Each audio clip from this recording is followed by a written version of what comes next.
এবার কি চাকরি নয়, নিজের ব্যবসায়ী হবে ভবিষ্যৎ? ভাবুন তো, আপনার মাথায় দুর্দান্ত একটা ব্যবসার আইডিয়া আছে। হয়তো একটা ছোট রেস্টুরেন্ট খুলবেন, অনলাইনে কাপড় বিক্রি করবেন, কিংবা নিজের গ্রামের হস্তশিল্প সারা দেশে পৌঁছে দেবেন। কিন্তু সমস্যা একটাই, টাকা নেই। ব্যাংকে গেলেন, বলা হলো জামিন লাগবে, কাগজ লাগবে, পুরনো ব্যবসার হিসেব লাগবে, আর সেখানেই থেমে যায় হাজার হাজার স্বপ্ন। কিন্তু এবার কি সেই ছবিটা বদলাতে চলেছে? পশ্চিমবঙ্গ সরকার 2026-27 সালের বাজেটে ঘোষণা করেছে বাংলা উদ্যম ক্রেডিট কার্ড। অন্যদিকে কেন্দ্রীয় সরকারও ঘোষণা করেছে উদ্যম ক্রেডিট কার্ড। নাম প্রায় একই হওয়ায় অনেকেই ভাবছেন দুটো কি একই। কোথাও 5 লক্ষ টাকার কথা বলা হচ্ছে, আবার কোথাও 10 লক্ষ টাকার কথা। তাহলে আসল সত্যিটা কি? আজকের এই প্রতিবেদনে আমরা একেবারে সহজ ভাষায় বুঝিয়ে নেব এই দুই প্রকল্প কি, কারা আবেদন করতে পারবেন, কত টাকা পাওয়া যেতে পারে, এই টাকা কি ফেরত দিতে হবে, কর দিতে হবে কিনা, আর পশ্চিমবঙ্গের লক্ষ লক্ষ বেকার যুবক যুবতীর কাছে এই প্রকল্প কতটা গুরুত্বপূর্ণ হতে পারে। প্রথমেই আসা যাক রাজ্যের নতুন ঘোষণায়। পশ্চিমবঙ্গ সরকার বলছে রাজ্যে কর্মসংস্থান বাড়ানো এবং নতুন উদ্যোক্তা তৈরির লক্ষ্যেই আনা হয়েছে বাংলা উদ্যম ক্রেডিট কার্ড। এই প্রকল্পের লক্ষ্য হলো বেকার যুবক যুবতী, নতুন স্টার্টআপ, ক্ষুদ্র ব্যবসায়ী এবং কুটির শিল্পের সঙ্গে যুক্ত মানুষদের ব্যবসা শুরু বা বড় করার সুযোগ করে দেওয়া। সরকারের বাজেট ঘোষণায় বলা হয়েছে যোগ্য আবেদনকারীরা সর্বোচ্চ 10 লক্ষ টাকা পর্যন্ত আর্থিক সহায়তা পাওয়ার সুযোগ পেতে পারেন। এই অর্থ ব্যবহার করা যেতে পারে ব্যবসা শুরু করতে, নতুন যন্ত্রপাতি কিনতে, কাঁচামাল সংগ্রহ করতে, দোকান বা কারখানা সম্প্রসারণ করতে, কিংবা নতুন কর্মসংস্থান তৈরি করতে। শুনতে নিশ্চয়ই খুব ভালো লাগছে, কিন্তু এখানেই একটা বিষয় পরিষ্কার করে নেওয়া দরকার। অনেকেই ভাবছেন কেন্দ্রের এই উদ্যম ক্রেডিট কার্ড আর রাজ্যের বাংলা উদ্যম ক্রেডিট কার্ড একই প্রকল্প, কিন্তু বাস্তবে সেটা নয়। কেন্দ্রের উদ্যম ক্রেডিট কার্ড মূলত উদ্যম নিবন্ধিত ক্ষুদ্র উদ্যোগ বা মাইক্রো এন্টারপ্রাইজদের জন্য ঘোষিত একটা ব্যবসায়িক ক্রেডিট সুবিধে। সেখানে সর্বোচ্চ 5 লক্ষ টাকা পর্যন্ত ক্রেডিট লিমিট দেওয়ার কথা বলা হয়েছে, যাতে ব্যবসার দৈনন্দিন খরচ মেটানো সহজ হয়। অন্যদিকে পশ্চিমবঙ্গের বাংলা উদ্যম ক্রেডিট কার্ড হলো রাজ্য সরকারের পৃথক উদ্যোগ, যার লক্ষ্য নতুন উদ্যোক্তা তৈরি করা এবং ব্যবসা সম্প্রসারণে আর্থিক সহায়তা দেওয়া। অর্থাৎ দুটো প্রকল্পের নাম কাছাকাছি হলেও নিয়ম, যোগ্যতা এবং সুবিধের কাঠামো আলাদা। এবার আসা যাক সব থেকে বেশি করা প্রশ্নে, এই 10 লক্ষ টাকা কি সরকার ফ্রি দেবে? উত্তরটা হলো এখনই এমনটা ধরে নেওয়া ঠিক হবে না। কোন অংশ ঋণ, কোন অংশে অন্য ধরনের সহায়তা থাকতে পারে, সুদের হার কত হবে, কি শর্তে টাকা দেওয়া হবে, এসব বিষয়ে সরকার এখনো বিস্তারিত নির্দেশিকা প্রকাশ করেনি। তাই সোশ্যাল মিডিয়ায় ছড়ানো নানা দাবি দেখে বিভ্রান্ত না হয়ে সরকারি বিজ্ঞপ্তির জন্য অপেক্ষা করাই সব থেকে বুদ্ধিমানের কাজ। আরেকটা গুরুত্বপূর্ণ প্রশ্ন, এই টাকার ওপর কি আয়কর দিতে হবে? যদি এটা ঋণ হিসেবে দেওয়া হয় তাহলে ঋণকে আয় হিসেবে ধরা হয় না, তাই সাধারণভাবে ঋণ পাওয়ার জন্য আয়কর দিতে হয় না। তবে প্রকল্পের চূড়ান্ত শর্ত অনুযায়ী যদি কোনো অনুদান বা বিশেষ আর্থিক সুবিধে থাকে, তার ক্ষেত্রে প্রযোজ্য নিয়ম আলাদা হতে পারে। তাহলে কারা সবচেয়ে বেশি লাভবান হতে পারেন? যারা এতদিন মূলধনের অভাবে ব্যবসা শুরু করতে পারেননি, তাদের কাছে এই প্রকল্প একটা বড় সুযোগ হয়ে উঠতে পারে। ছোট মুদি দোকান, tailoring unit, beauty parlour, online ব্যবসা, খাদ্য প্রক্রিয়াকরণ, মোবাইল রিপেয়ারিং, হস্তশিল্প, কৃষিভিত্তিক উদ্যোগ, এমন বহু ক্ষেত্রে এই ধরনের আর্থিক সহায়তা নতুন সম্ভাবনা তৈরি করতে পারে। তবে মনে রাখতে হবে, শুধু টাকা পেলেই ব্যবসা সফল হয় না। প্রয়োজন সঠিক পরিকল্পনা, বাজার বোঝার ক্ষমতা, আর্থিক শৃঙ্খলা এবং ধৈর্য। এখন প্রশ্ন হলো, আবেদন করবেন কিভাবে? এই মুহূর্তে রাজ্য সরকার প্রকল্পের বিস্তারিত আবেদন পদ্ধতি প্রকাশ করেনি।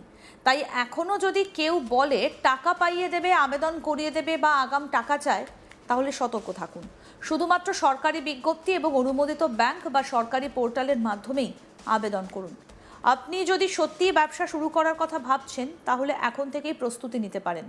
আধার, প্যান, ব্যাংক অ্যাকাউন্ট, প্রয়োজনীয় ব্যবসায়িক নথি, সম্ভাব্য প্রকল্প রিপোর্ট এসব গুছিয়ে রাখুন। এতে সরকারি আবেদন শুরু হলে দ্রুত আবেদন করতে সুবিধে হবে।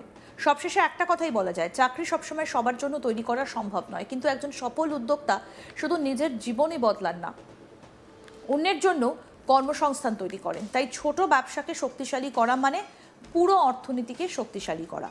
কেন্দ্রের উদ্যম ক্রেডিট কার্ড এবং পশ্চিমবঙ্গের বাংলা উদ্যম ক্রেডিট কার্ড, দুটি উদ্যোগই সেই লক্ষ্যেই গুরুত্বপূর্ণ পদক্ষেপ হিসেবে দেখা হচ্ছে। তবে বাস্তবে কত দ্রুত প্রকল্পগুলো চালু হয়, কী নিয়মে আবেদন শুরু হয় এবং কতজন উদ্যোক্তার হাতে সত্যিই এই আর্থিক সহায়তা পৌঁছয়, এখন সেদিকেই নজর থাকবে সবার। আপনি যদি নতুন ব্যবসা শুরু করার পরিকল্পনা করে থাকেন তাহলে সরকারি ঘোষণাগুলোর ওপর নজর রাখুন, কারণ একটা সঠিক সুযোগ হয়তো আপনার বহুদিনের স্বপ্নকে বাস্তবে রূপ দেবার পথ খুলে দিতে পারে।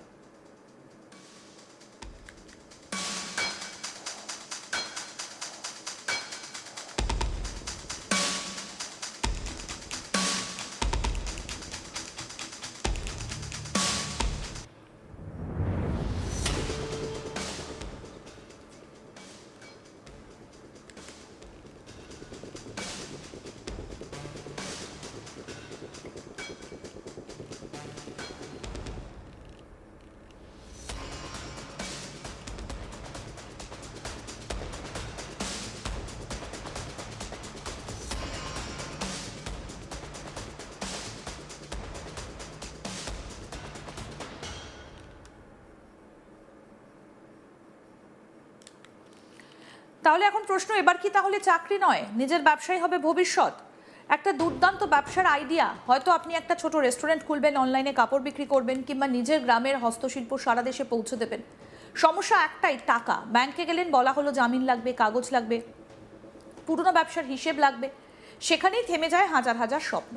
তার মানে এবার ছবিটা হয়তো বদলাচ্ছে। পশ্চিমবঙ্গ সরকার 2026-27 সালের বাজেটে ঘোষণা করেছে বাংলা উদ্যম ক্রেডিট কার্ড। অন্যদিকে কেন্দ্র সরকারও ঘোষণা করেছে উদ্যম ক্রেডিট কার্ড। নাম প্রায় একই হওয়ায় অনেকেই ভাবছেন দুটো কি একই। কোথাও 5 লক্ষ টাকার কথা হচ্ছে, আবার কোথাও 10 লক্ষ টাকার কথা। তাহলে আসল সত্যিটা কি? এই দুই প্রকল্প কি, কারা আবেদন করতে পারেন, কত টাকা পাওয়া যেতে পারে, এই টাকা কি ফেরত দিতে হবে, কর দিতে হবে কি না, আর পশ্চিমবঙ্গের লক্ষ লক্ষ বেকার যুবক যুবতীর কাছে এই প্রকল্প কতটা গুরুত্বপূর্ণ হতে পারে? এবার আপনাদেরকে শুরুতে আরেকবার মনে করিয়ে দিই রাজ্যের নতুন ঘোষণায় পশ্চিমবঙ্গ সরকার কি বলছে। রাজ্যে কর্মসংস্থান বাড়ানো এবং নতুন উদ্যোক্তা তৈরির লক্ষ্যই আনা হচ্ছে এই বাংলা উদ্যম ক্রেডিট কার্ড। এই প্রকল্পের লক্ষ্য কি? লক্ষ্য হলো বেকার যুবক যুবতী, নতুন স্টার্টআপ, ক্ষুদ্র ব্যবসায়ী এবং কুটির শিল্পের সঙ্গে যুক্ত মানুষদের ব্যবসা শুরু বা বড় করার সুযোগ করে দেওয়া। সরকারের বাজেট ঘোষণায় বলা হয়েছে যোগ্য আবেদনকারীরা সর্বোচ্চ 10 লক্ষ টাকা পর্যন্ত আর্থিক সহায়তা পাওয়ার সুযোগ পেতে পারেন।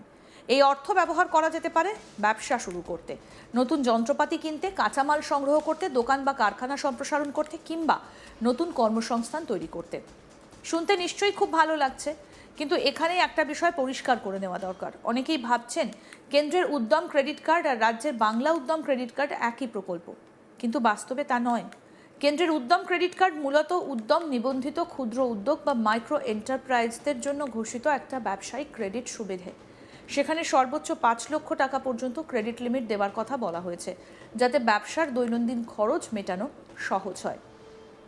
অন্যদিকে পশ্চিমবঙ্গের বাংলা উদ্যম ক্রেডিট কার্ড হলো রাজ্য সরকারের পৃথক উদ্যোগ, যার লক্ষ্য নতুন উদ্যোক্তা তৈরি করা এবং ব্যবসা সম্প্রসারণে আর্থিক সহায়তা দেওয়া। আরও আপডেট পেতে দেখতে থাকুন আজ তাক বাংলা, সাবস্ক্রাইব করুন।